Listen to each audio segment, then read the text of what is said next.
O to the 7. Let's go. It's about that bottom line, baby. About that bottom line. Let's go, baby.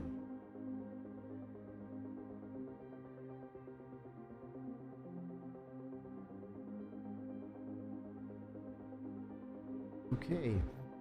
4.82. Couple of new ships. It's Alien Week. There's a roadmap.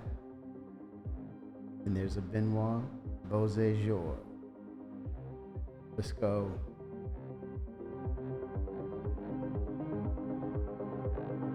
Give me 65 is live. Give me 65 is live. Give me 65 is live. Give me 65 is live.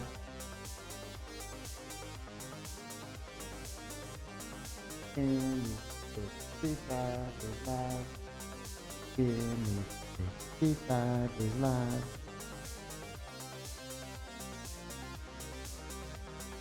Give me 65 is live.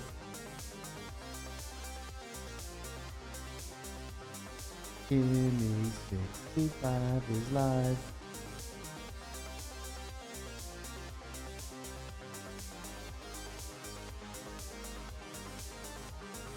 Give me 65 is live. He's live. Give me 65 is live. He's live. Give me 65 is live. Give me 65 is live. Let's go. O to the 7. 65 is live. 07. All right. What do we have here? What do we have here? I think we got a alien infestation this week. For sure, for sure. Okay. Behind the ships. The Tilui is a new ship from Gatak Industries. Tilui. It is our first dedicated alien snub Hold fighter Hold carrier. up, Ben. Hold up, Ben Johnson. Hold up, Ben Johnson. Within our It is our first dedicated. Tilui. Tilui. Hold on. Tilui. Tilui. Come on, Ben. Hey, Louis. The Tilui is a new ship from Gatak Tilui. Industries. The Tilui. It is our first dedicated alien snub fighter carrier. We have two categories within our snub division of ships. We have snub fighters and snub crafts. This is really designed for the former, the snub fighters. And they need a carrier because they don't have quantum drive. So they have a very limited range and Okay, require John. a larger ship to get them where the action is. Okay. And whilst the Tilui may visually Tilui. share some elements with the Raylan, it is a new ship chassis. Tilui. Tillahu. Tilui. Tillahu. It's a Tillaway. You got that? It's not a Tillahu, but it's a Tillaway. The real notable change on the rear of the vehicle is the large hangar door. And that Tillaway. really reveals the large hangar opening, which also has an air shield across the rear. The Tilui has the same armament as the Raylan, plus two additional top and bottom rear-facing Tillahu? remote turrets. The Tilui holds 4 snubs in its rear section, as well as 96 SU of cargo space. Pretty nice. And the purpose of this cargo is to enable players to use the rearm, repair, refuel mechanics. Okay. So there's somewhere for the RMC if you're repairing your hull, for the hydrogen fuel if you're refueling, for the missiles if you're restocking, or for the ammunition if you're reloading your guns.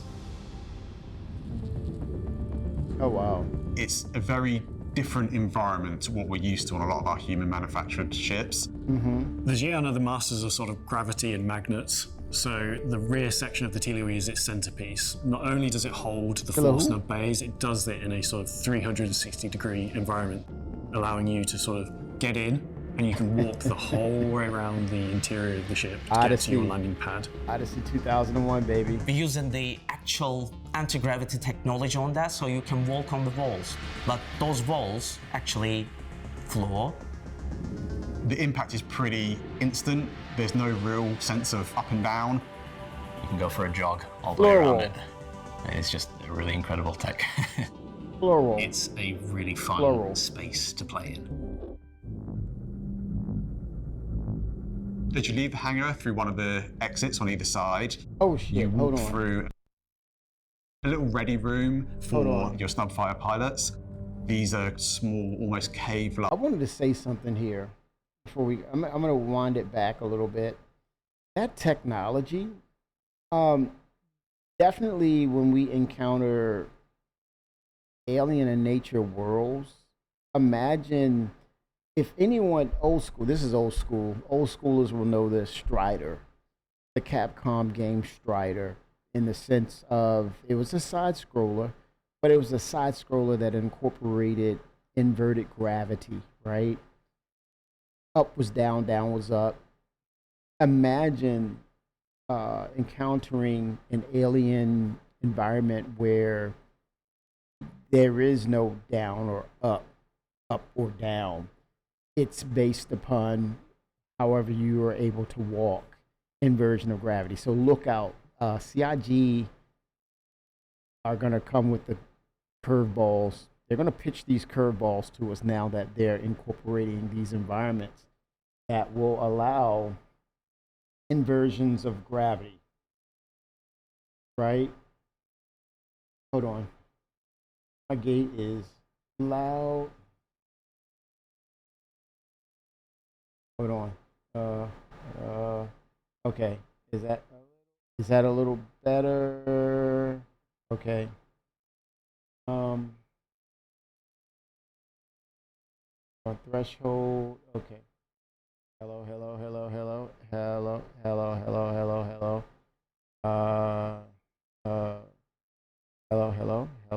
Hello. Hello. Hello.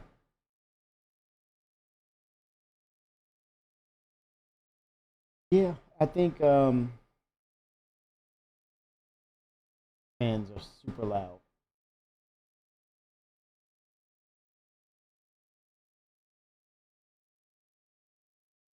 One second.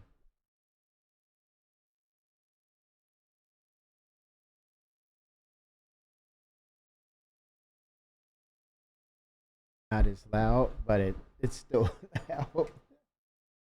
Correct.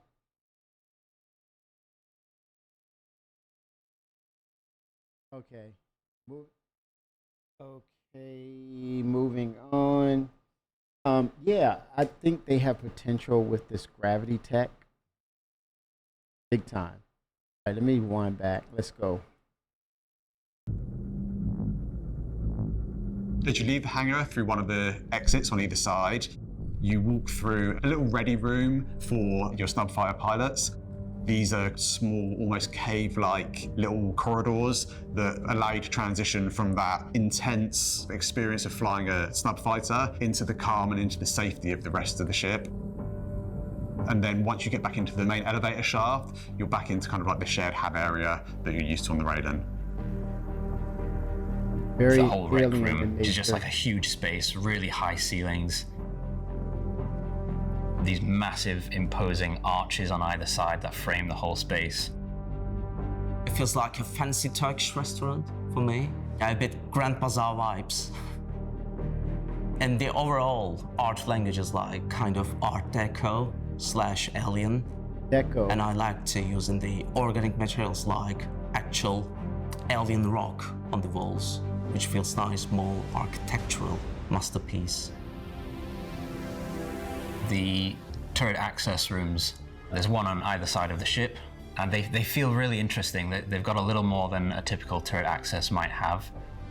I like to call it the turret reception just because it feels like you go in with an appointment to see the turret, and there's this really nice window that gives you a nice view of the side of the ship, and there's like a nice bench in front of it to sit and look out.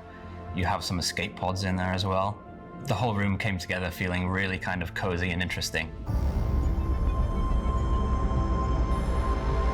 The TLOE is for anyone that wants to be in the fight but wants to play in more of a support role. Tilla who? TLOE. I want to recall when we first saw the original concept of the Raylan attack, that is, and I had pointed out how in depth the concept was, how far along they had a concept, and it was showing the vehicle design team staff. It was showing how they were maturing in their processes, and lo and behold, they took advantage of that concept and that forward-moving process of getting the concept down and visually and 3D visually capturing it to their advantage. They were able to create from the GATTEC Raylan. They were able to produce the TLOE. TLOE, man. They were able to set that up because they had a far-reaching and much in-depth visual and integration of what the ship was going to become and what it was in its 3D environment. They were way ahead of the game in regards to what the concept was about, what they wanted to do with it. It was a thing of really not just having it dialed in, but actually having a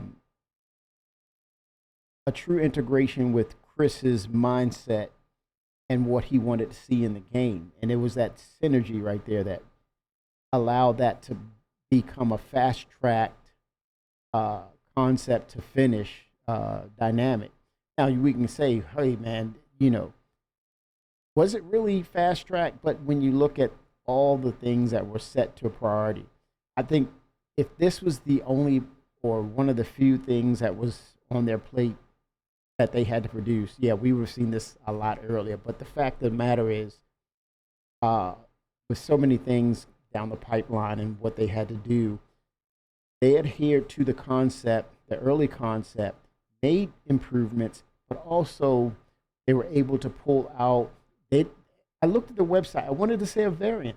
No, this is an all-new design in itself. They took an existing concept and said, you know what? We can play off of other things and create another ship out of this alien tech. I thought that was pretty interesting just to see this level of development on the vehicle team. Very interesting and pleasantly surprising. Very happy with the ship. I think we've really sort of pushed the boat out, especially with the interior section at the rear. You don't have that particularly large firepower, but enough of it is an annoyance to distract other players and allow other people in your fleet to help do the objectives. It's about supporting your snub fighters and causing as much kind of chaos on the battlefield as you can. It's almost like a swarm of angry wasps that can go in and attack. Or if you've really annoyed people a bit too much, they can get back in and you can just jump away to safety. You know we need an alien snub fighter now, right? Yeah, it has crossed my mind. Yeah. Imagine that. What would that look like? Cause chaos in Alpha 4.82. There's enough chaos that we're dealing with right now. We don't cause any more. One of the things that our players are especially fond of doing with the new ship is playing a good old game of what fits. Oh. It almost always goes way beyond anything that we expect. Bring it. Oh, okay. Try it at your own risk. Have a reclaimer claw go into the rear of this. It's going to look like a proctology thing. Rear dock Oh my God. Launch suffered major damage. That's an official request. Nope. Okay, and we did see the GACTAC Raylan, of course, right? We're gonna do that, recap it. The Gattac Raylan is an alien medium hauler from Gattac Industries and prioritizes speed of loading and unloading cargo by having it all on the exterior. The Raylan is our first dedicated cargo hauler from an alien race, and this is an important moment in that a lot of our other alien ships are combat focused. Just like us, they also need an entire suite of ships to be able to fulfill what they do every day in their lives.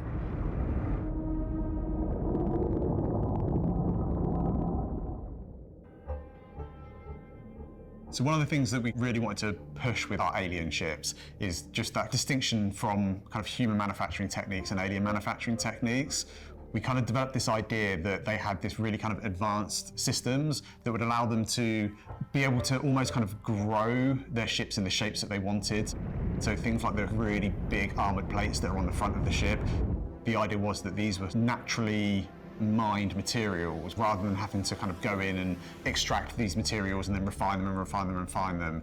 I had to stop thinking like human and start thinking like Xion. How would an alien design shapes, movement, and technology? With the Xi'an specifically, they have a lot of control over how they can manipulate different structures. So with the Raylan, it has this really distinct state change between its flight silhouette and its landed silhouette.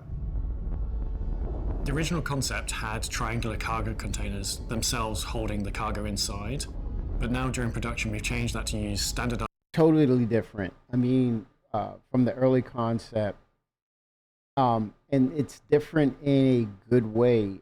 It's an improvement because it had all the small containers, the 8 SCU containers, and they were just peppered all over the backside from the earlier concept.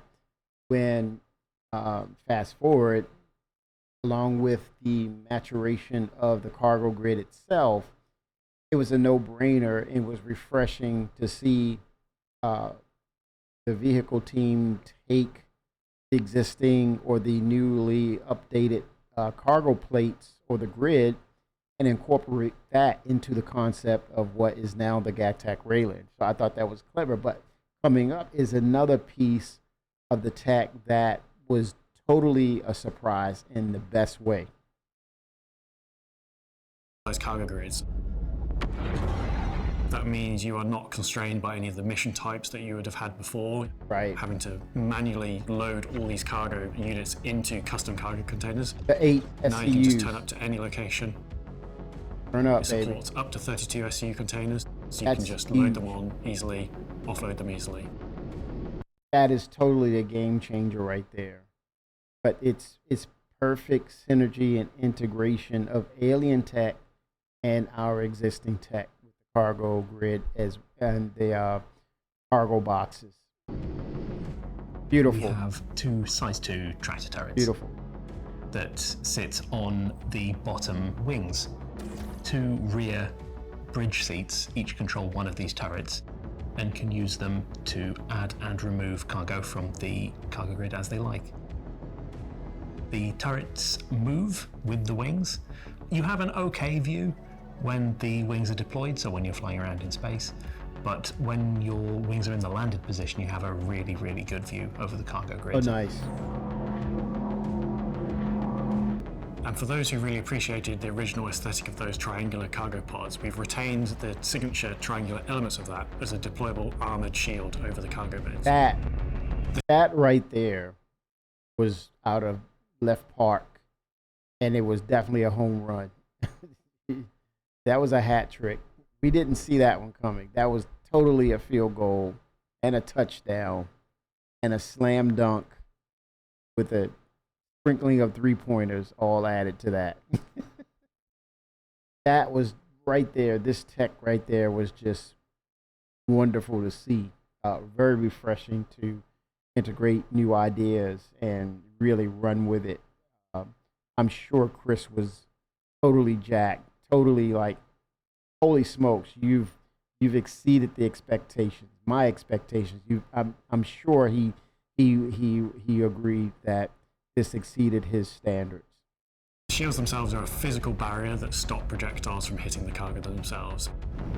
Obviously, having it deployed makes the cargo very hard to take off, but offers that protection. This essentially makes a sort of hybrid interior-exterior cargo ship. You get the benefits of both systems. You have the ease of loading of exterior cargo, as well as the protection of interior cargo. And then as a further benefit for those of you like counting boxes, we also managed to increase the cargo capacity from 320 to 640 with these changes as well. Yeah. On Excellent Raylan, you work. can enter the ship one of two ways. So if the ship is landed, you enter through a lift at the very bottom.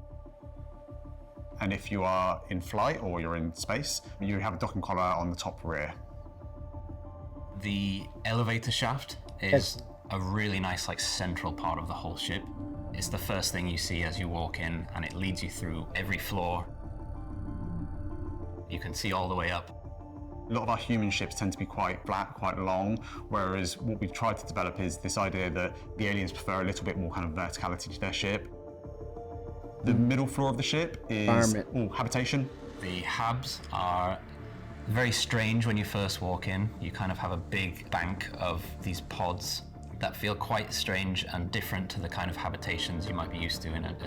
I would politic, and I would love if they could retcon the aspects of the vegetation as life supporting, or like with our conventional ships, we have life support. Those plants themselves emit immense levels of oxygen potentially that will serve as a life support system within the ship, organic, as you may call it, as it may perform or set up as a purpose, organic. But I would love that to be a functionality, not just decorative, but functional as well. That would be amazing. Typical human ship. But at the same time, it's incredibly cozy in there.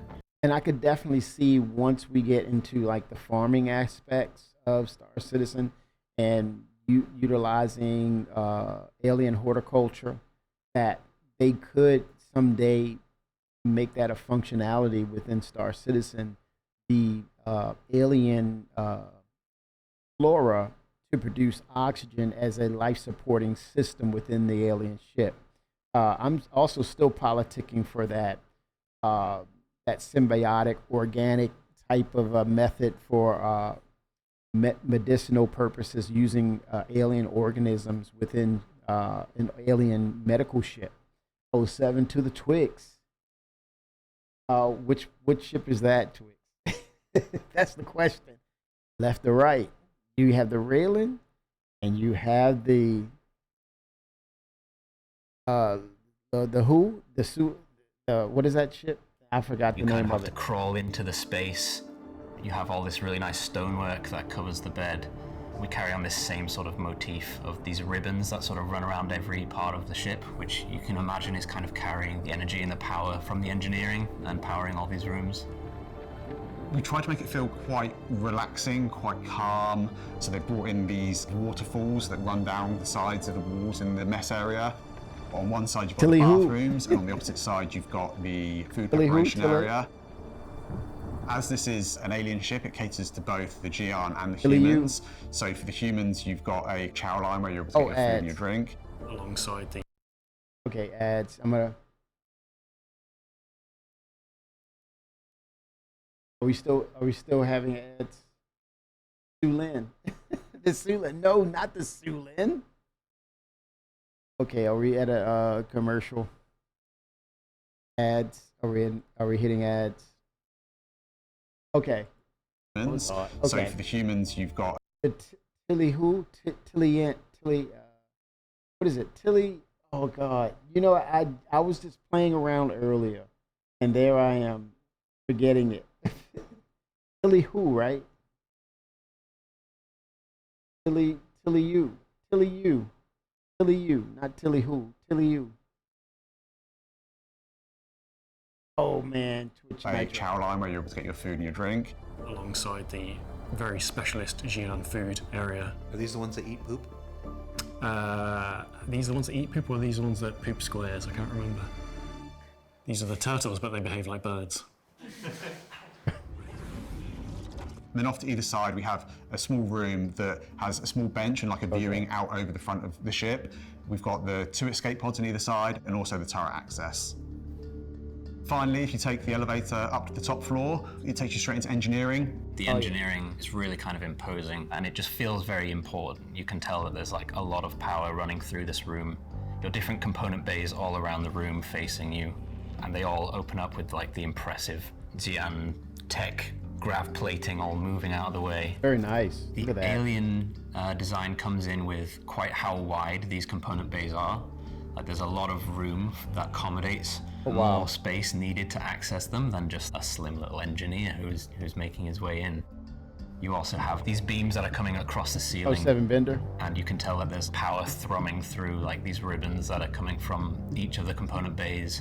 It's a really, really interesting room, and it was a lot of fun to work on.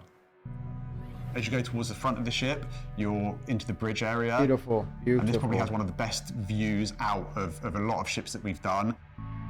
There is 4 seats floating on air, so that feels like it's totally alien, uncanny thing.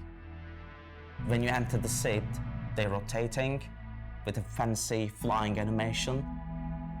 I hope that they feel really wow effect, because I hope and pray that the Mysk Odyssey, because they're incorporating some of the Xi'an technology, I would hope, I would pray, and I would beg them to say, incorporate not just the lift station or the lift pad going into the Odyssey, but also incorporate a Xi'an technology for the cockpit, because it is an exploration ship, and it's Kimmy's ship, CIG. It's Kimmy's ship.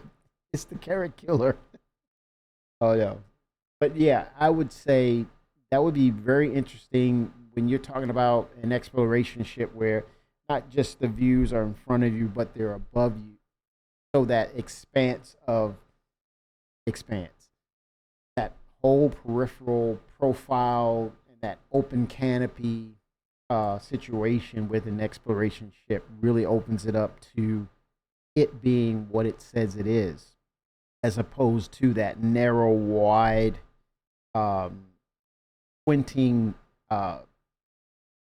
cockpit panel that they first introduced the concept of the Mysk Odyssey.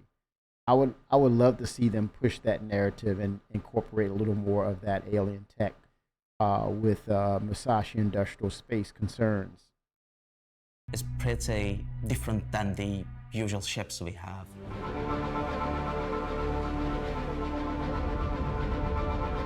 The cargo capacity of the ship lends itself to the vast majority of cargo missions, so it's great for cargo players, and it's not short in the firepower category either. It has great turrets and pilot-controlled weapons as well as missiles. Very nice. I think all the team did their job so fantastic. It looks cool, sharp, aggressive. We're starting to see more members of the vehicle team as well. Those are faces I've never seen before. I've seen quite a few faces, but at the same time, it's a large team at CIG. But it's cool to see new faces and them being excited about what they're doing. But it's also showing all of us what they're capable of, and it's really cool to see that. Very happy with it. I really like the overall aesthetic on the interior, and the design is an interesting way to use this sort of tall textures. 3-story ship. But that cockpit right there, that quick view of the cockpit itself was just, that's what I was hoping to see. Story ship. And wishing that we could get that kind of cockpit for the Mysk Odyssey. It just, oh man, it's quick right there. Imagine that on the Mysk Odyssey.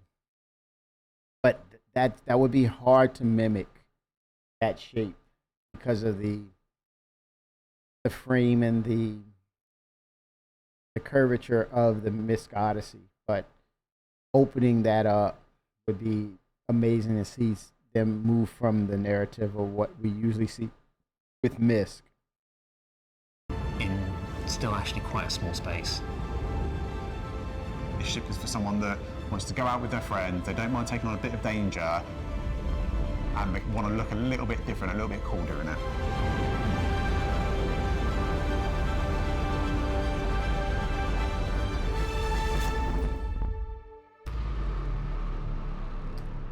Here. It's here, everyone. It is here. It is here. Let's see what's on the front. Let's see if we can pull up the roadmap as well, because we do have a roadmap update.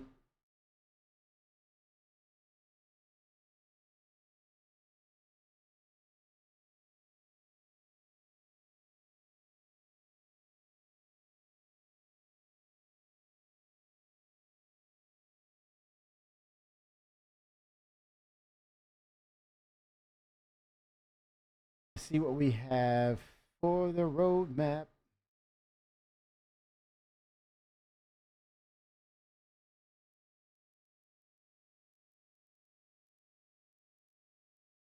Let's see. Community, right?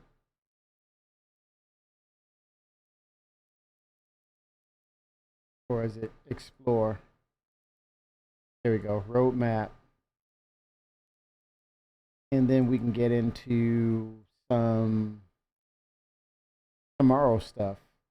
A roadmap roundup for June 17th. A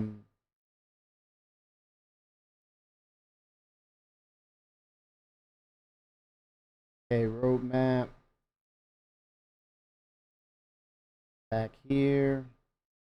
Release view. Okay, so everything is released 4.8. Hairstyles, the flight suit tailwind, transport system, which is basically the first iteration is Grimhex. I would think soon for Area 18. I think that's the next location for the transport system, item recovery, and vehicle loadouts. All of this we're seeing as released tactical strike groups, obviously. Refueling improvements, flight suits for G-force resistance, the ship hangar service tier 0, vehicle command module. Oh man, cringe, man. UV extraction stations, refueling missions, space combat missions, Aegis Hammerhead Gold Standard, the new Wicklow ship offerings, Drake Ironclad, Ironclad Assault, Pitbull, Origin M80. That received a lot of fanfare. The Myst Starlight as well. The Tiburon, the Aegis Tiburon, which is not a variant, but an actual individual ship. That's not a part of that Hammerhead, but it has a Hammerhead likeness as in its aesthetics. But it is a, as you know, CIG stated, it is not a variant. The Uniflex Novian crossbow, a lot of fanfare there, and finally the offerings from Shroud of the Avatar backing. It's finally here. 07 Shimpasta. Imra 07. FPS weapon art refactor, right? Now 4.9. See, I'm gonna go back. Let me go over to the tracker here. And I'm gonna jump right back over here. Okay, new hairstyles for 4.9. We have that. Mission Giver, Recco Battaglia. She's back. Going to implement a returning NPC. She's a returning NPC. But now she's hanging out in Levski. She's no longer in the back alley of Area 18. The super heavy combat armor, that's going to be a part of 4.9. I would imagine we'll start to see at some point maybe bosses who are dubbed as bosses with the super heavy combat armor. no telling how they're going to disperse that, but expect that to be in the hands of NPCs as well. Combat clothing, implementing lightly armored apparel designed to offer a more stylish look while you fight. Ninetales armor update. So now it's kind of what I was saying previously, implementing updated armor sets for the Ninetales criminal org, refreshing the appearances of grunts, elites, and boss NPCs. Wink, wink. Super heavy combat armor potential. So you're going to have tiers and levels of these NPCs now. You probably won't see it right away, but I think with the full release of the instancing and the Siege of Orison, look out. We could be in for some stuff. But that goes back to just overall gameplay resiliency and stability and optimization. Instancing, as speak of the devil. Implementing instancing to create closed gameplay spaces with control access or accesses. Accesses managed through instant prerequisites, party leader ownership, and safeguards that prevent or remove ineligible players. So no one's going to interrupt the flow of the gameplay. You're going to play it out to whether you succeed or fail. That's where it begins and ends. Item recovery, ship loadout improvements. We got to get through this, Benoit, Chris. We got to see this through. But yeah, for 4.9, the implementation of item recovery, ship loadout improvements, updating ship and item recovery to better support custom loadouts through timed claims, optional expedite fees, freight elevator item claims, etc. It's yet to be tested, so go in this with a lot of patience and understanding that it is truly development of what we're looking at. But here it is, Siege of Orison. So that's going to be on the table. We're going to see. Well, they did a tech preview. It was a little crashy, a lot crashy, not a little, a lot crashy. So didn't last for long. The test period did not last for long. They kind of dipped their toe in the pool and realized it was very cold. So they need to warm it up so it's more inviting. Basically, ordnance cargo holder. This is interesting. I haven't seen this before, but implementing dedicated storage frames for missiles, torpedoes, and bombs placed on cargo grids to improve presentation and handling. Okay. Oh, so it's the ordnance holder that it's kind of like a set dressing to let you know that it's there. They're physicalizing it and giving you or providing you a placeholder for it.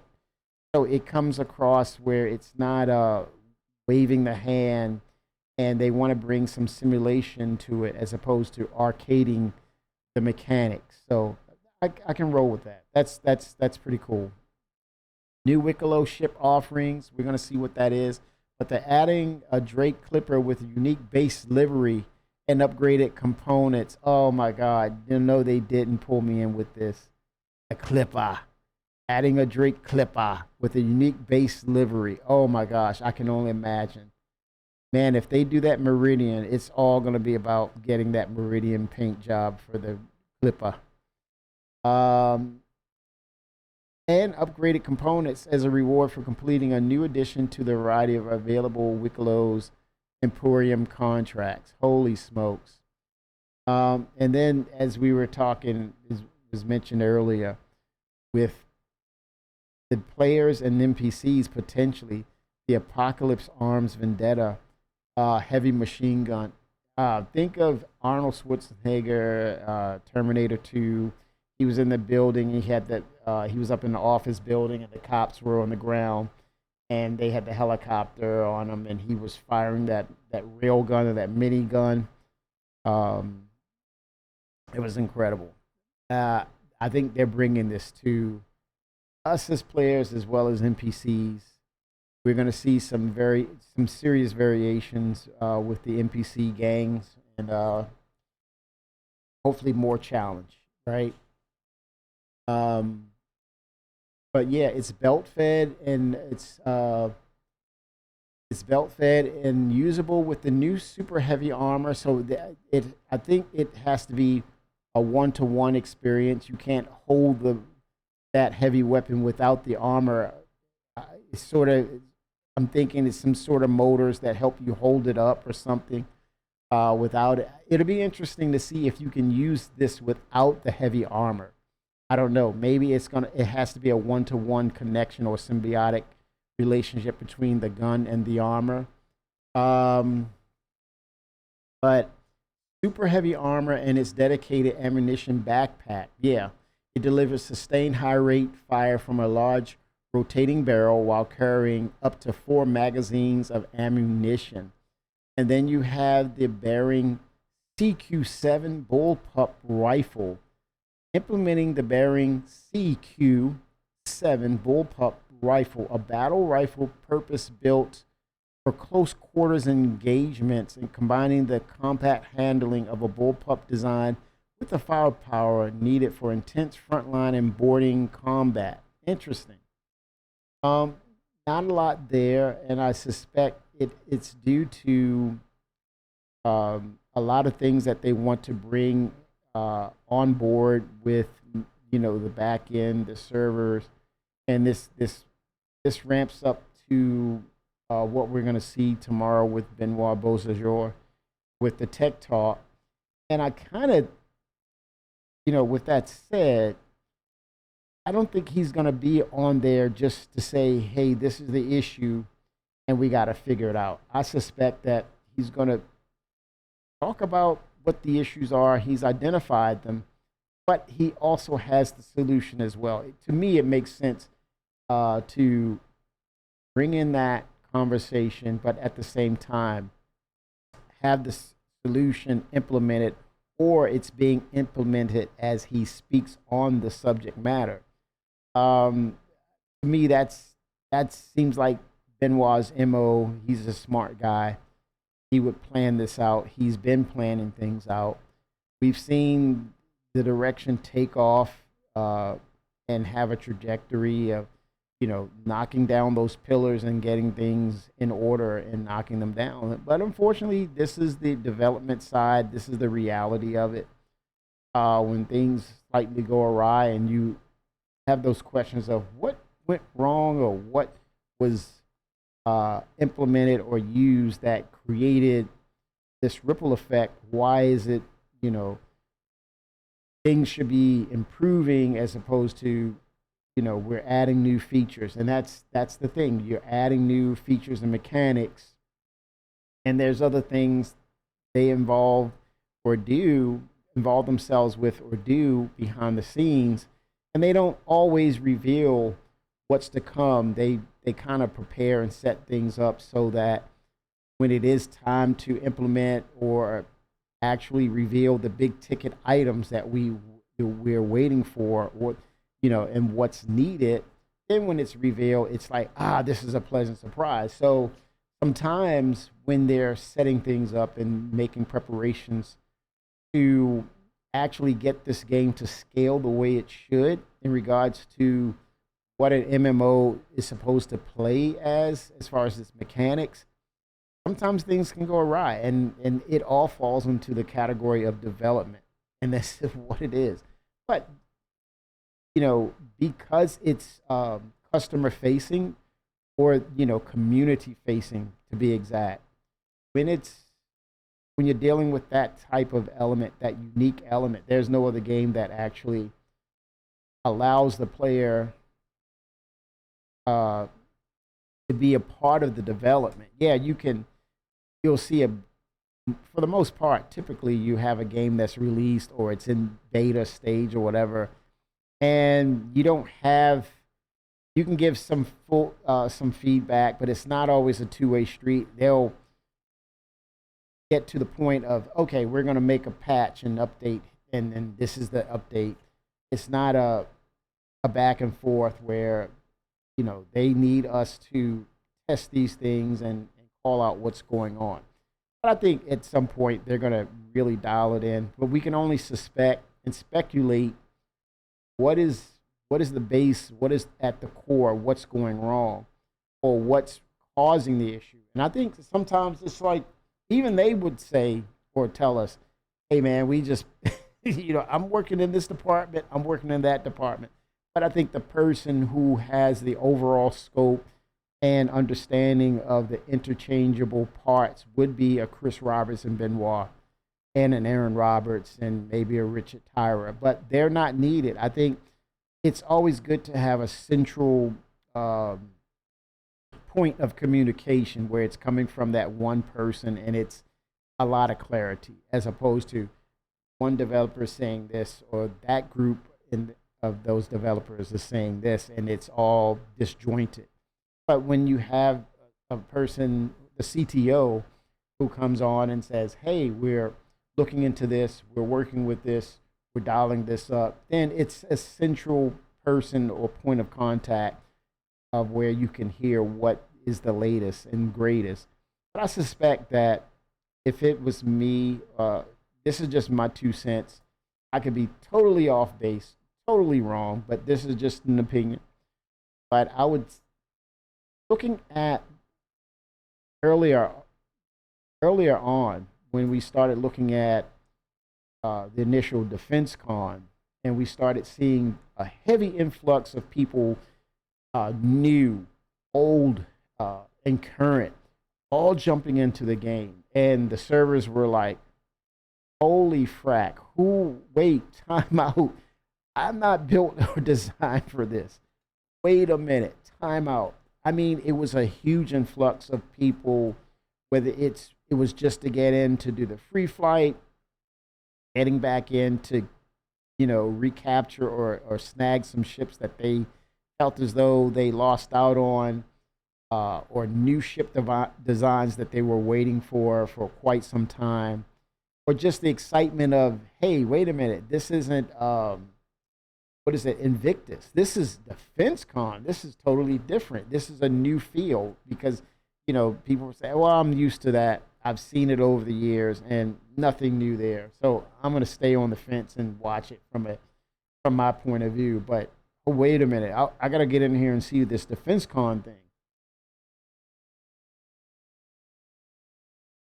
And you combine that along with the surge of ships that's been coming down the pipelines, and CIG really trying to bring up the pacing and the narratives for the missions and the strike teams, and now you're getting the itch is being scratched as far as, hey, we want to do things as an org, and you see these pocket-like carrier ships and incorporating, and let's pile these ships in this ship and let's go over here, and it's like, okay, let's try that out. That sounds like a lot of fun. And the bigger ships doing industrial work, and then all of a sudden it's like, and then down the pipeline you're seeing us getting closer to the ships that we've actually pledged for, that we really, really want. So it got people really excited and really wanting to play the game. And so I think CIG's been anticipating it, but it hasn't been truly or fully implemented as of yet. And here's the thing. Let's say on the other side of the fence, let's say they didn't prepare for this. Then the servers are really, really lagging behind. And we were seeing immense desync. And now it's the telltale signs of things, the memories not holding, our inventory items and things of that nature. So you had a laundry list of what was going on with the issue councils, and to some extent the game's unplayable to the extent where it's broken. And so they had to announce, hey, there's server degradation, enter in at your own risk. But in my opinion, I think it's now time for them to see what server meshing can bring to the table, such as refreshing servers, incorporating multiple servers to help with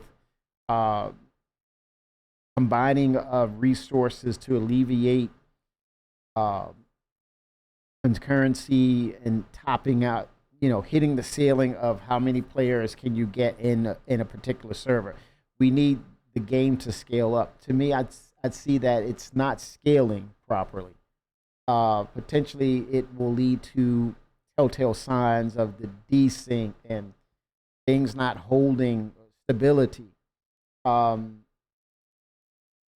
it's going to be interesting, really, really interesting when we hear from Benoit tomorrow. And I think he's going to be prepared in a way that he's already had a plan. But I think the one factor is the win.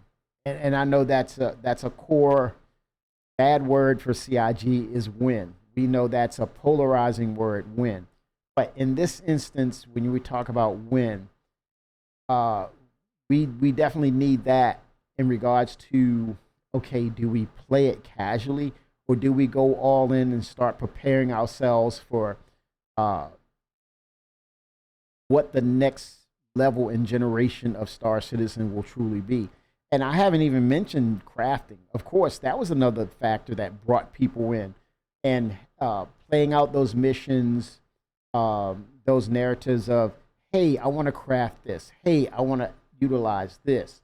And so I have to do these mini quests as a group or individuals and find these particular items based on the missions that I accomplish, or these roles, or these duties I perform based on whatever your discipline is, whether it's a bounty hunter or a miner or salvager. So it really brought people in back into the game to see what this crafting was all about, and the materials and the quality levels of materials. And we're starting to see the emergence of a true MMO.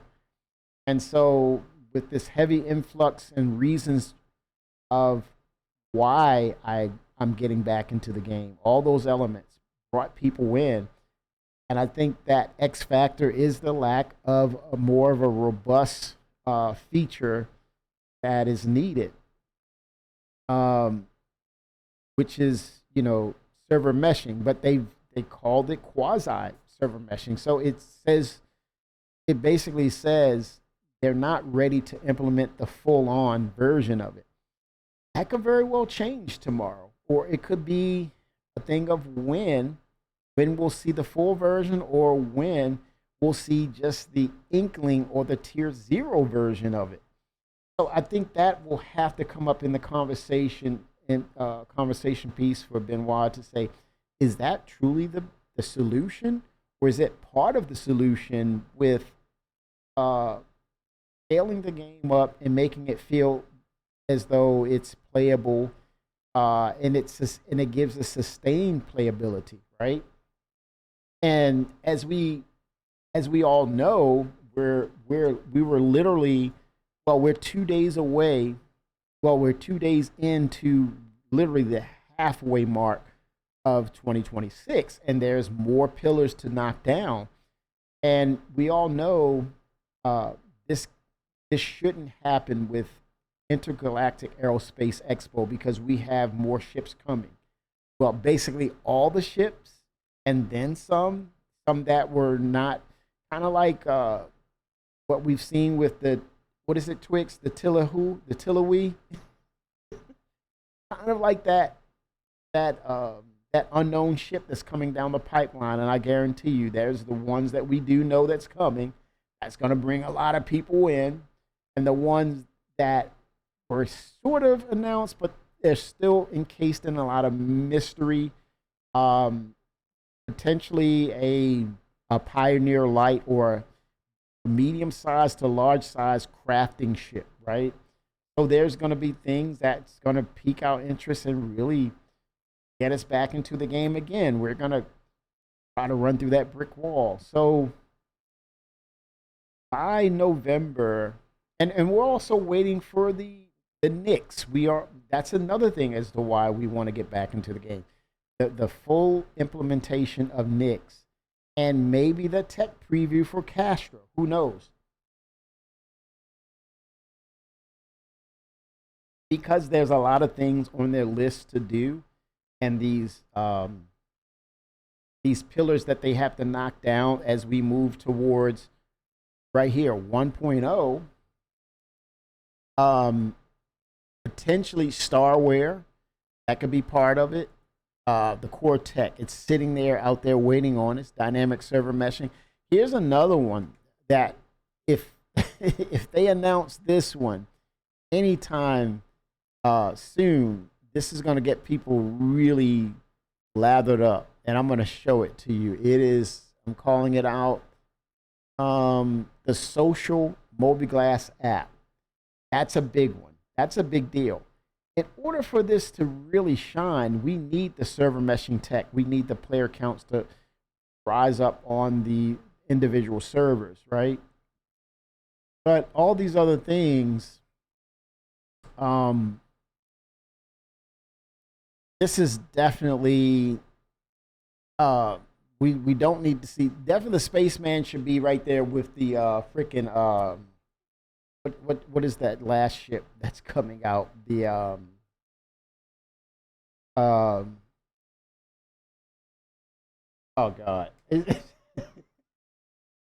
What is the mist ship? The Endeavor. Definitely the Spaceman and the Endeavor should come out, should be released at the same time. Yes. But we definitely need to see hangar upgrades before the end of 2026. I'm not banking on the quantum travel. We don't have flight model. With the crafting aspects, as we get further into crafting, I definitely we definitely could see the item misfire and wear. But that also ties into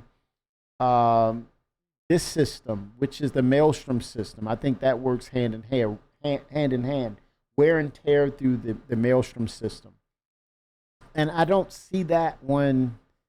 I see that one maybe at the end of the year, potentially first quarter 2027, at the rate of how things are progressing, because I think honestly they really had to go in and do an overhaul on the engine and see what's going on.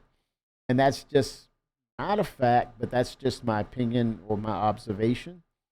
But further iteration of crafting, I think this is an important catalyst in regards to keeping the attention of the players on point and focused on the game, and keeping them engaged with the game. Further iterations of crafting is essential just for player counts and for people to want to play the game, and seeing further development on crafting. So it goes from armor, from weapons, what's next? Ship components, potentially, right? I'm not going to say the word, I'm not going to get into ship repair. I don't think that's on the table. I think the next iteration would be components and things of that nature regarding a ship, to kind of get us more into the player mode and keeping us engaged. Base building, I think that was already revealed with the one of the bar citizens, that being a 2027 focus potentially, but at least maybe a tech preview. I think to save the year, not to say it's been a great year, but I mean just to really go out with a high motivating morale boost would be to have a tech preview of base building. Maybe the Surveyor, having a sale on it. I think that would drive sales up.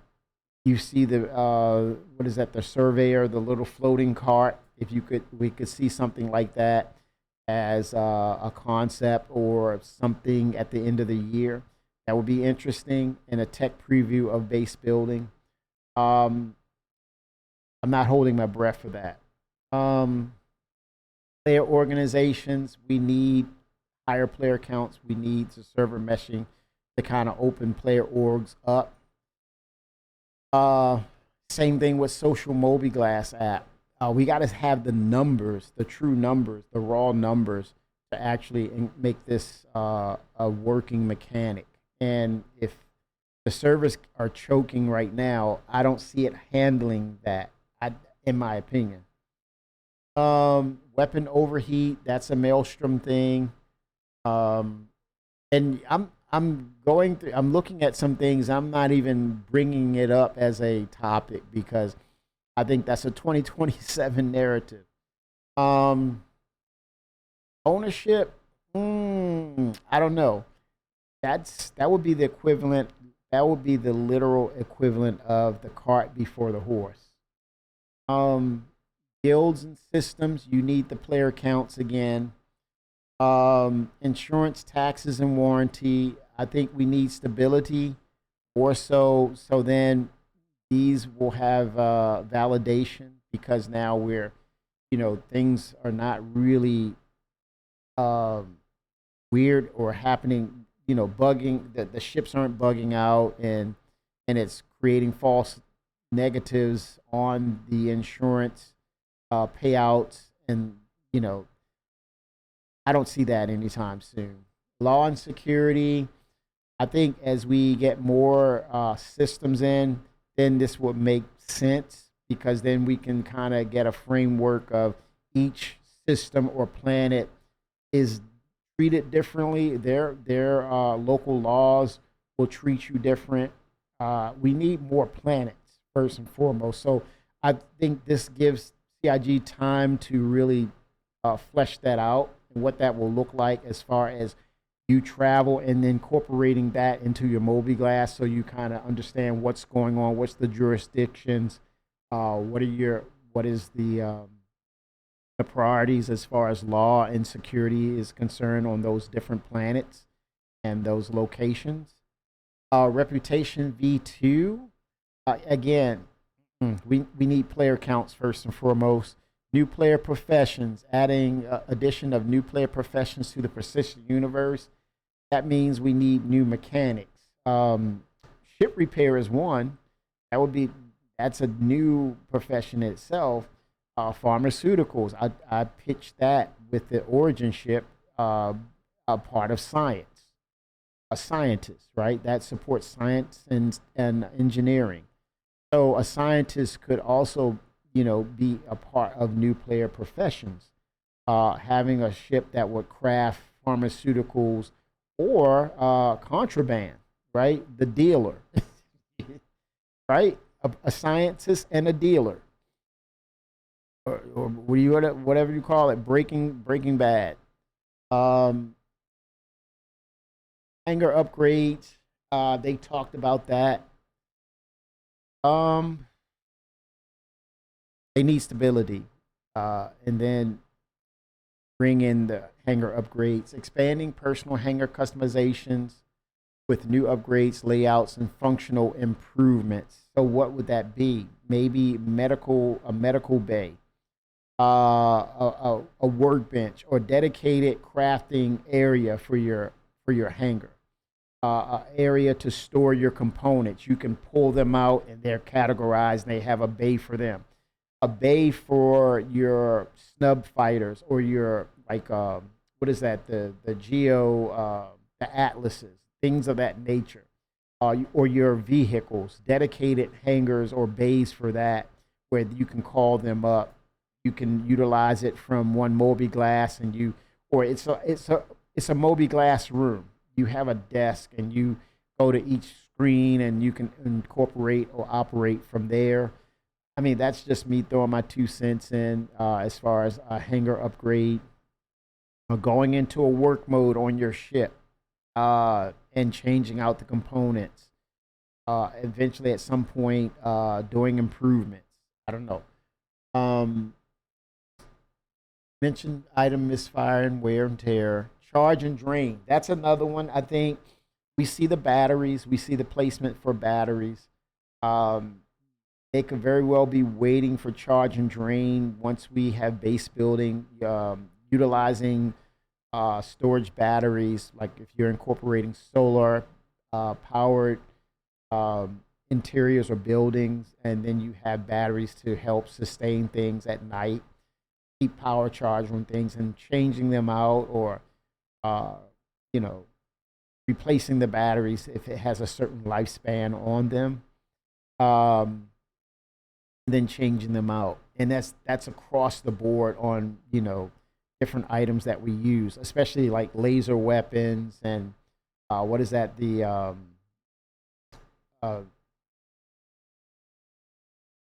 What is the tool? The tractor beam tool. We've already seen the batteries for them, so that could very well be a part of the gameplay, and that incorporates crafting in a sense of charging these items, using energy or pulling energy to, you know, charge these batteries, placing them into a bin, and then they recharge automatically. You pull them, and then replace your items in your hangar. Life support, not much to go by with that. I mean, it is what it is. Solar flare, I think this will be held back. Why have it now when you know that we're getting the Genesis system? The first system or the first iteration will be Nyx. The next, it could be very well Pyro, and then incorporate the solar flare in Pyro. But I think I think Area 18 is now the oldest system. So I would say if it means that they have to work on the interiors for Area 18 and they're not ready to go by the time they're finished with Nyx, I would probably say go with Pyro first and get the exterior remake as well as the interior updates to Area 18.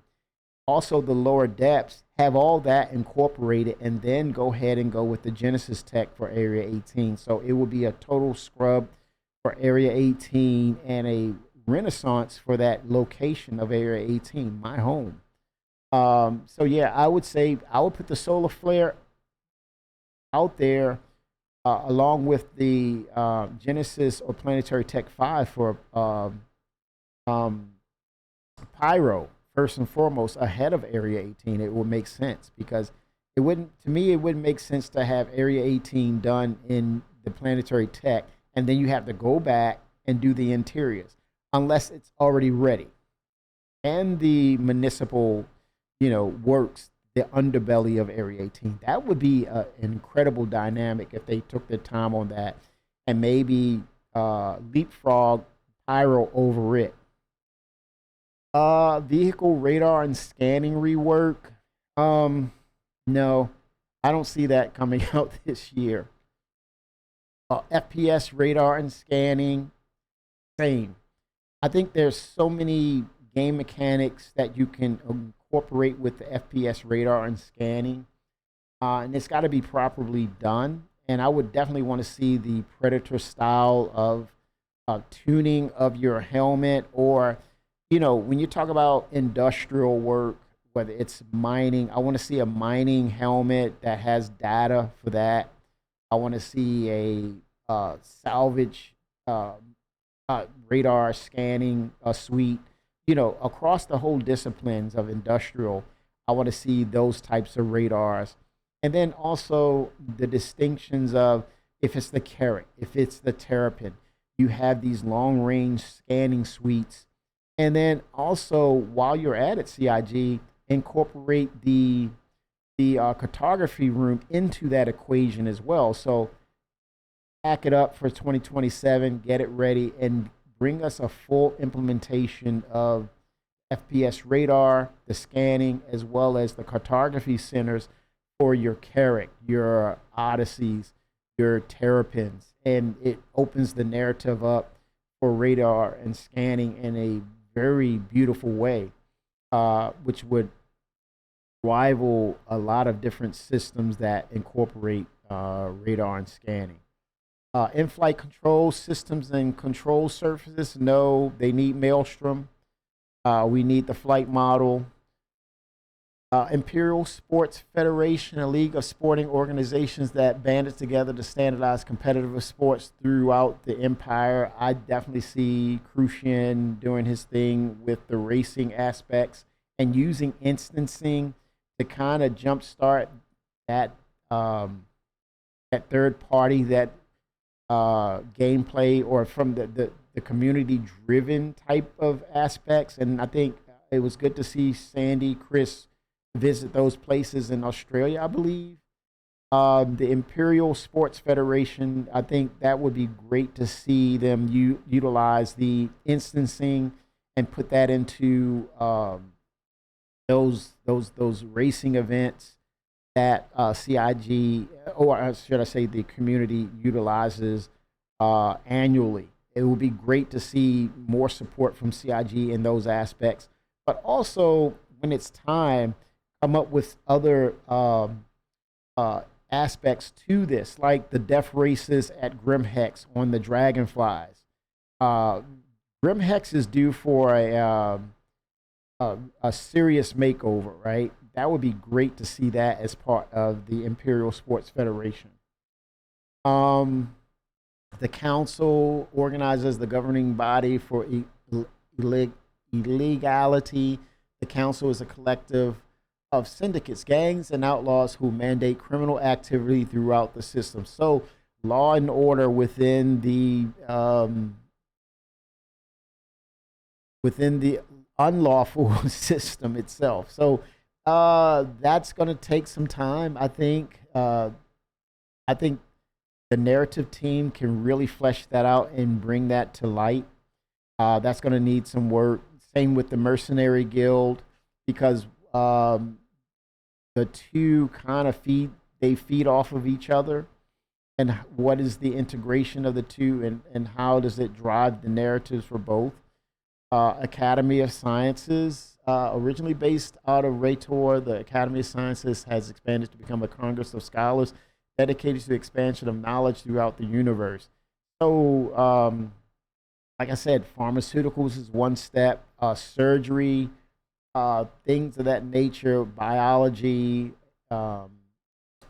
that falls into the place. Like you could be a doctor in Star Citizen through the use of understanding different flora, fauna, and utilizing science behind it. So there's going to be a lot of work to do. Again, this is the narrative team coming into its own and speaking into life the aspects of gameplay mechanics and narratives that will feed into these guilds and organizations such as the Academy of Sciences. Same thing with resource workers. We're going to need more planets and systems to actually have this as something that's valid. You're going to have to have more resources. Interstellar Transport Guild, the Starliner maybe. What is that looking like? Transporting the NPC. Right now, this is not going to work until we actually have the NPCs becoming a part of the gameplay mechanics and not T-posers or posers that are placeholders in the game. That's yeah, Chris, we got work to do on the NPCs. We know that. It's not the priority. I understand.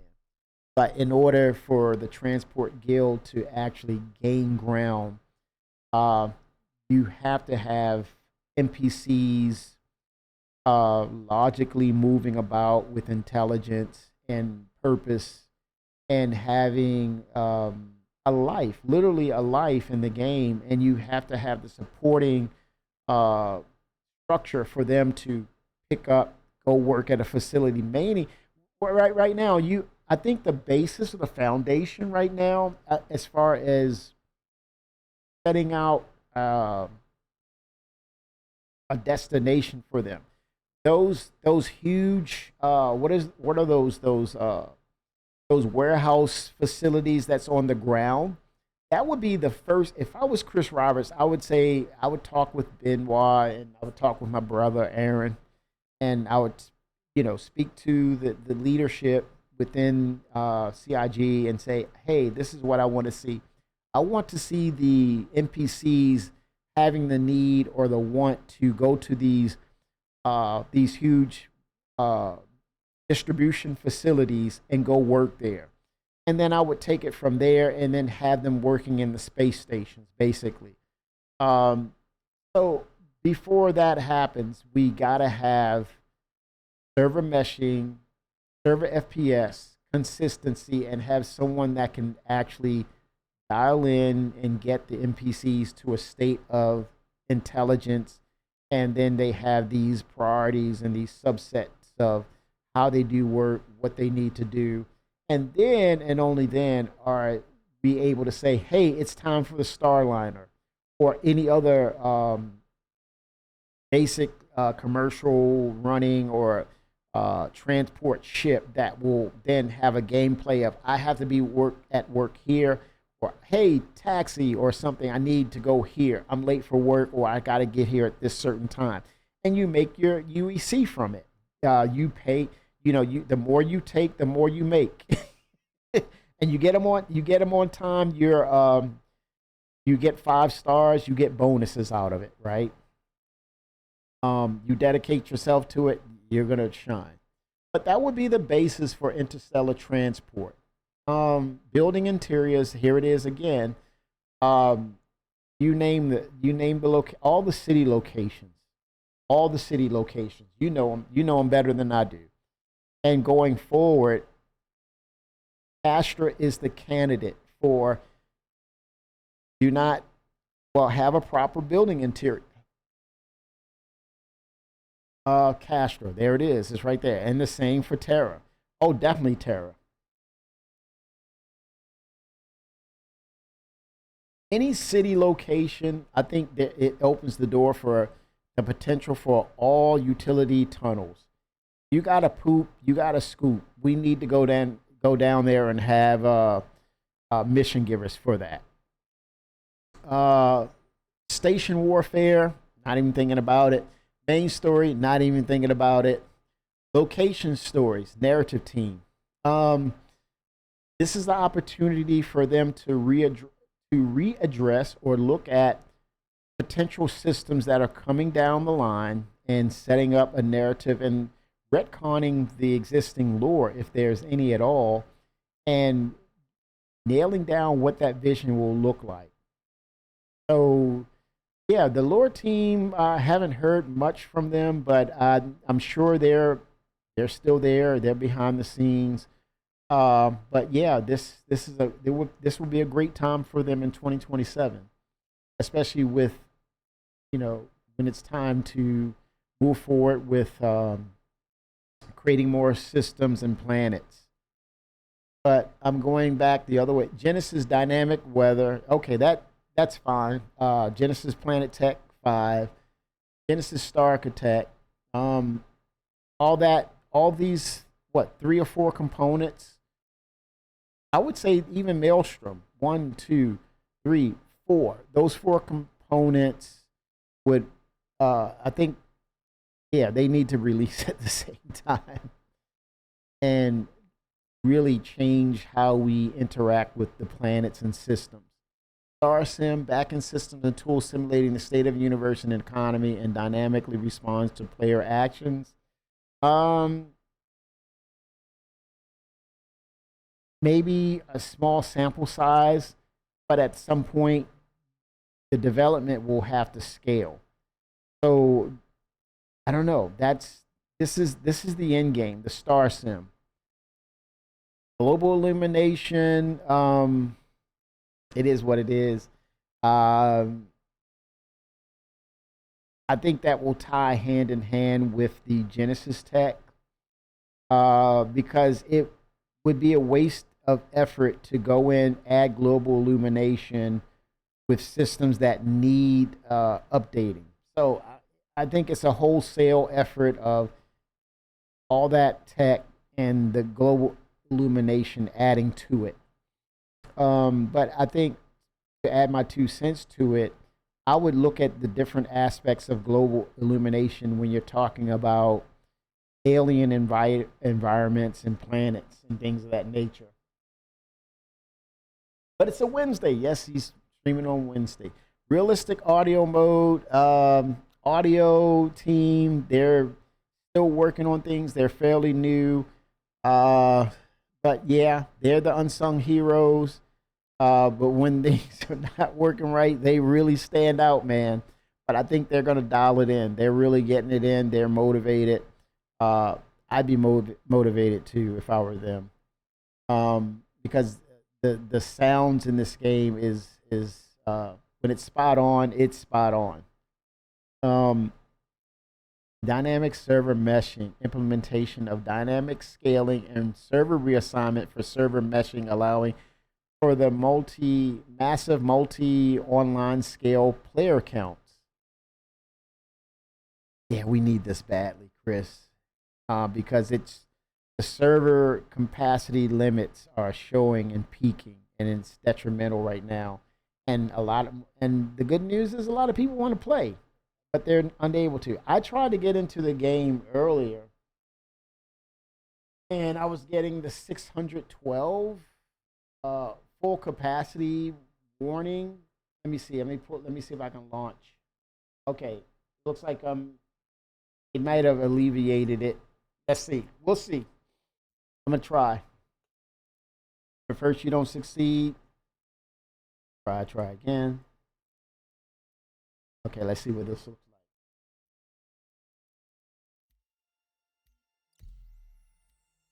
All right, it looks like more people are online. I see Twix is online. Ops, Racer Phoenix, Meg, Scavenger. Okay. More human pilots are choosing Xi'an ships. Ship vendors report a massive rise in the number of Xi'an ships sold last quarter. Huxa treaty renewal called vital by Imperator, marking nearly a decade since the Huqa trade initiative was signed. Humanity has prospered through the sharing of technology, culture, and community with the Xi'an.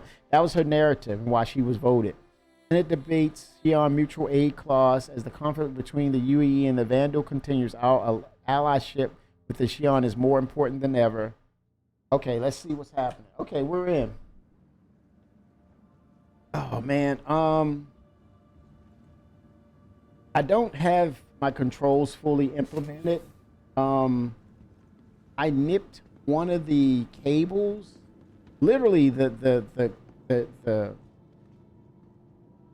grounded covering, the PVC covering was nipped and it exposed the wire, and it's intermittent, so it's not powered up. So I was like, I'm not going to use any of the, I'm using one of the controllers, but I'm going to wait until, I think it shipped, but they said that the fulfillment of that order should be basically the 25th. So I'm not going to rush it. Gotta wait.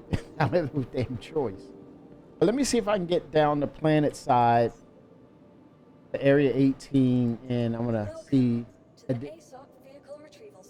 pull one of the ships. Let's see if I can pull a ship. There's a Suyulin and there's a Tiyuli.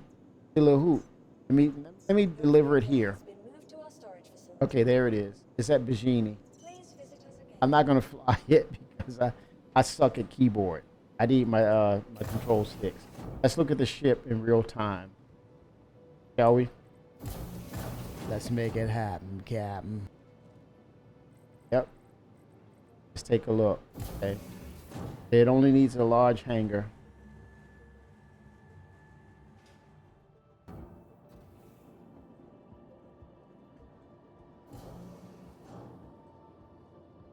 Why am I not surprised? I don't see the damn ship. Okay, what's going on here? Let's see. Crap. The hangars, man. These hangars are weird, dude. They just get me, man. Wait a minute. Let me see if... Oh, crap.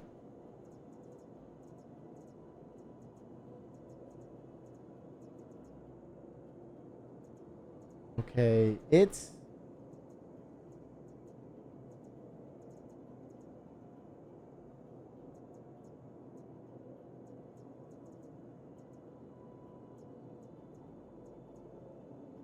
Okay, it says it's stored, but I pulled it up from the this is what I'm gonna do. I want to see what it looks like with a ship stored in it. Okay, so let me grab a Fury, right? Your vehicle has been moved to our storage facility. I'm gonna retrieve the Fury first. Again, this is the thing with the hangar update. I should be able to. There should be compartments just for the snub fighters, right? And then there's a compartment just for the vehicles. Then there's a compartment just for, or hangar just for like things like the Atlas Geo or other ships in the future like that. I wonder. I would say just CIG with that hangar update. I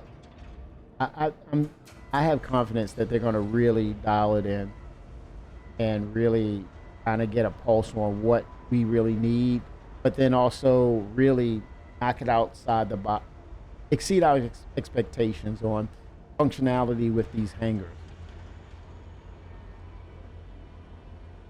But I think got to get it dialed in first, then we're going to see those upgrades to it once we get that full stability. Okay, so I'm going to pop a Fury over here, and then I'm going to call up the Tillahoo. Tillahoo. Oh, man.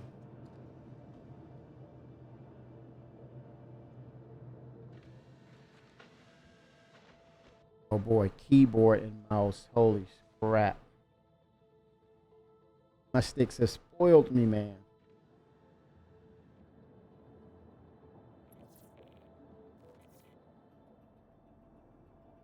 Crap, I know nothing keyboard wise. I'm terrible, man. Fight ready. Okay. Okay, I know space bar. Oh, snap. Okay, I'm flying with the freaking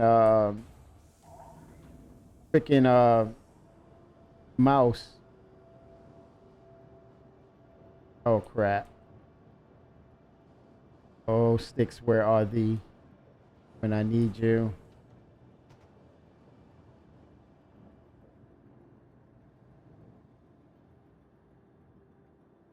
Hold in and it's an auto land. Nope, it's not working. Crap.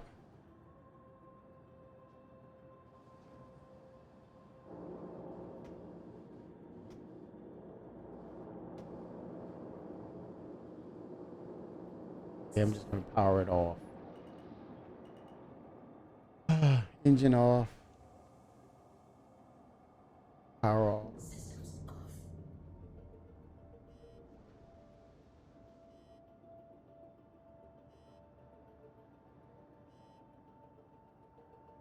I'm so spoiled, man. Exit.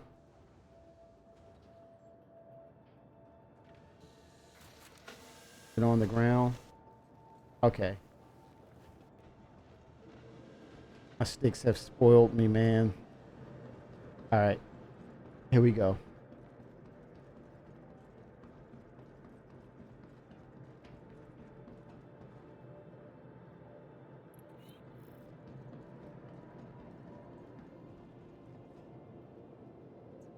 Welcome to the ASOP Vehicle Retrieval System.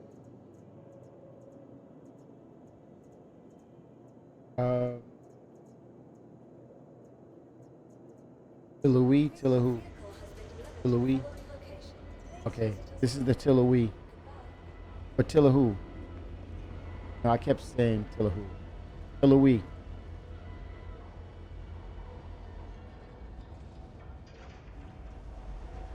All right, here she comes, I guess. Door shut.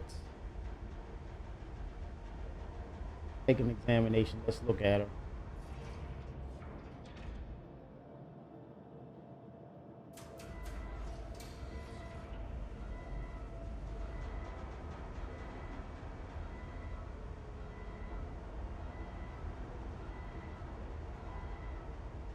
Oh, I see it. I can see it. Tillahoo? Tillahoo.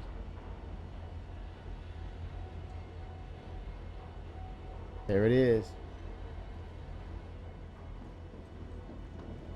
Tillahoo? Tillahoo.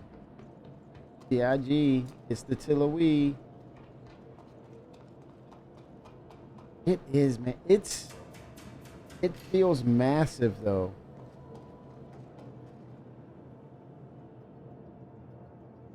Freaking massive. Love the green, man. Love the green. Damn, it feels massive, dude. But let me tell you, man. I mean, craftsmanship right here. Beautiful work.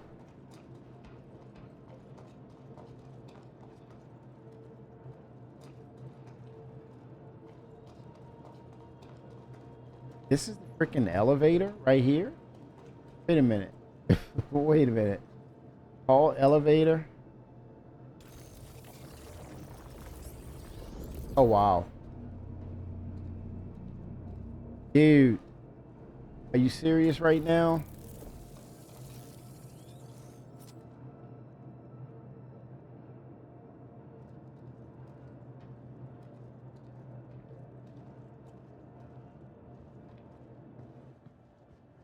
Wow. Look at the tactile quality. Nice tactile quality.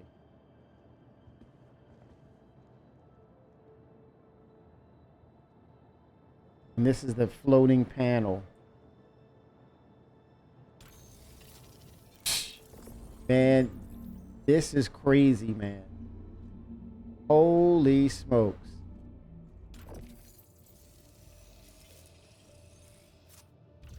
Oh, wow.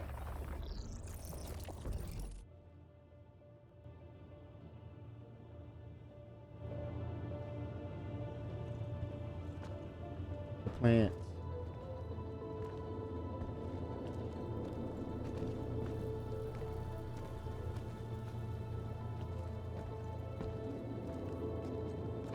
A little dark in here, but they said that they actually mined the materials for the ship. It's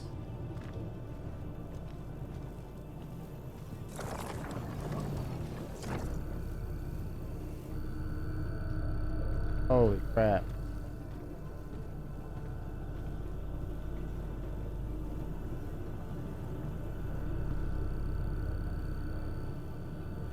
I don't know, is that a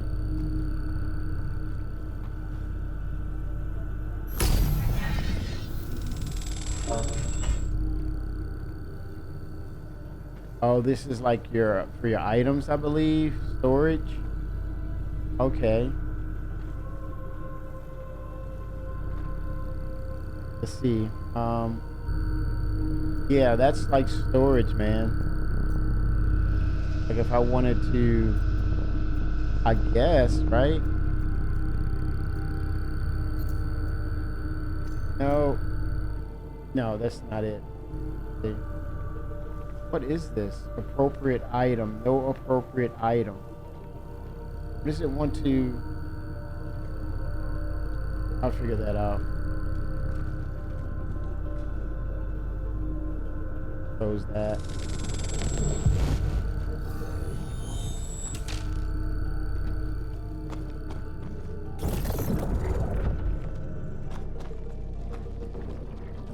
Now this is the 0G room. Oh, that's funky, man. That's funky, dude.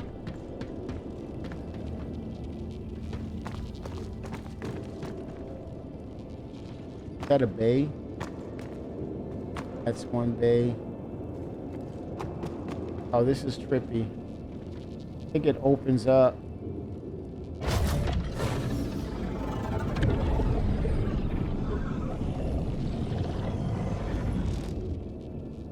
What the hell did I just do?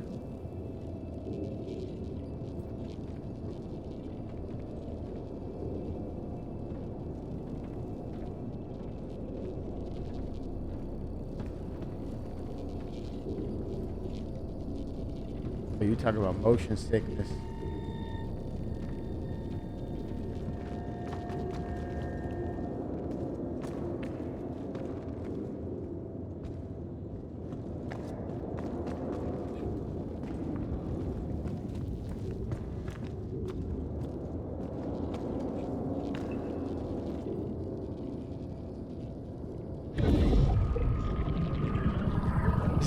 Is this like, oh, okay, I see what's happening. That opens, okay, the bay is open. There it is. People thought this was going to be a mining ship or salvage. More to come, right? Okay, so the ships. Okay, this is it's atmosphere. It's like the Tavaran Prowler. You have that that shielding for like no atmosphere right there. But the ship can pass through it. So let me test that theory.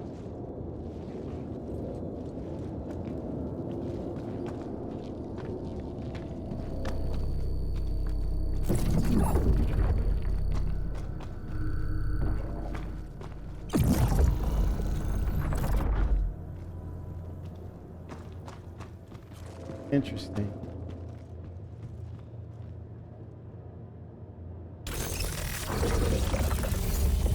Oh wow. Okay. Take me to your leader. I come in peace. I am Shion. I am Shion. Take me to your leader. I come in peace. I will show you a new way of life. Oh my gosh, man. Okay. Man, I might crap this up big time. Okay, let's see.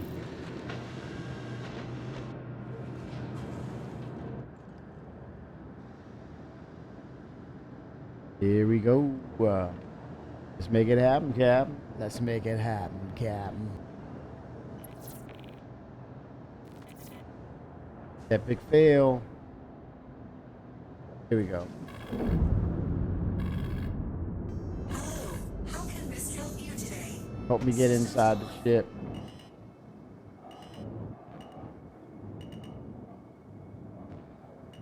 That's it right there, right?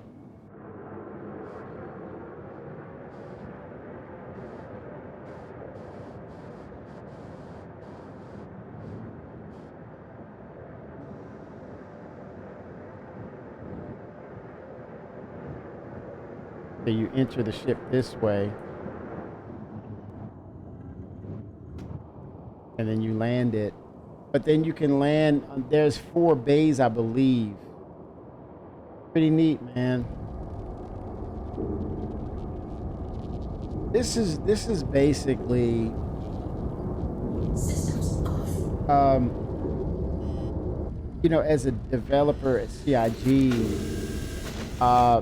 you're able to really think out. Literally, this is what you're looking at this is development, but this is also thinking outside the box.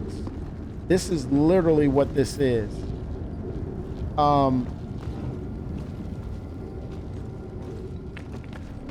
And to be able to, you know, Chris saying, hey, go nuts, or I want something truly alien. What a pleasure it is to be able to implement that at your job. Development is your job. Making games is your job, but this is on a different level. When you see stuff like visuals like this and what it took to get it to the finish line, incorporating a lot of teamwork, innovation, creativity. This is a win-win, man. This is like, you have to love your job doing this, and it relays itself easily to the community. It's hard to pull any wool over the eyes of the community. Yeah, we are very passionate. At times we get fired up, and at times we have to be more objective and dial it back some and have more patience. But when it's time to fire off, man, you don't have to tell the community twice or twist an arm at all. But when you see when you see things like this, you understand why the passion is at at its all-time highest, because they tease us with this and you can't go back. You cannot unsee it. And so, you know, the bar has been set by Chris Roberts, it's been set by the community, and we see the results. And it's this pursuit of excellence and doing something unlike anything that we've ever seen or any other dev or game development has done before. This is crazy, man. To see the freaking visuals off the chart and the potential for this is crazy.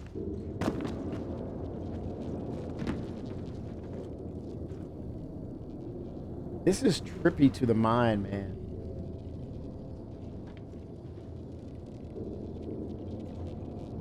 That ship is stored, but there's other storage areas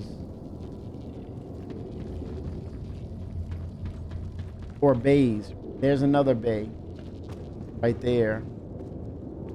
And then your cargo is down in here, I believe, 96 SCU. That's insane right there. Yeah, this is totally unique. I think that may be a tractor beam right there.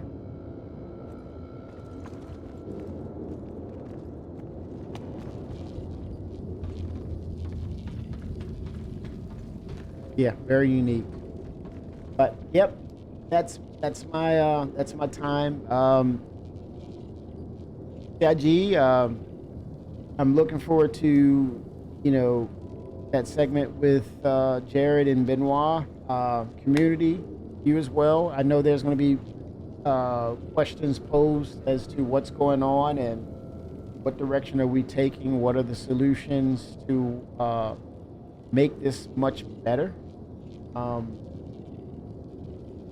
think the most important thing is they're going to get after it.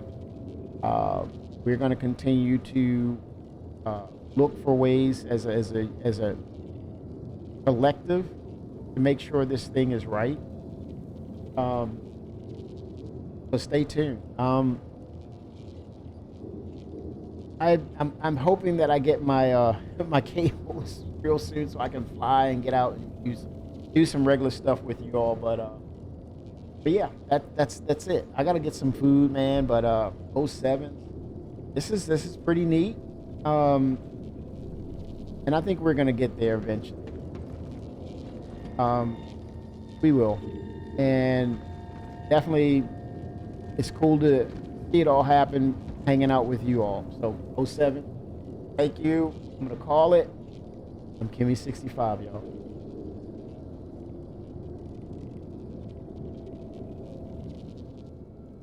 Not bad, y'all. Huh?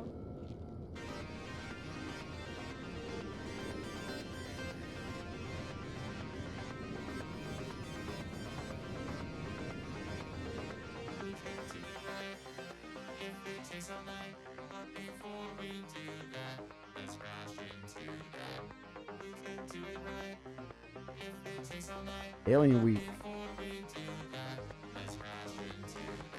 Let's crash into that.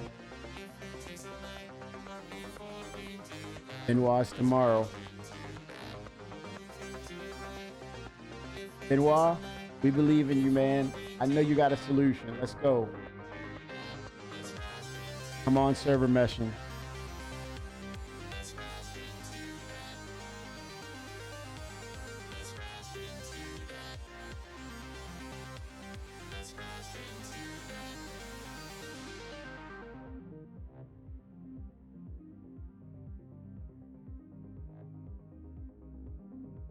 Oh, 07.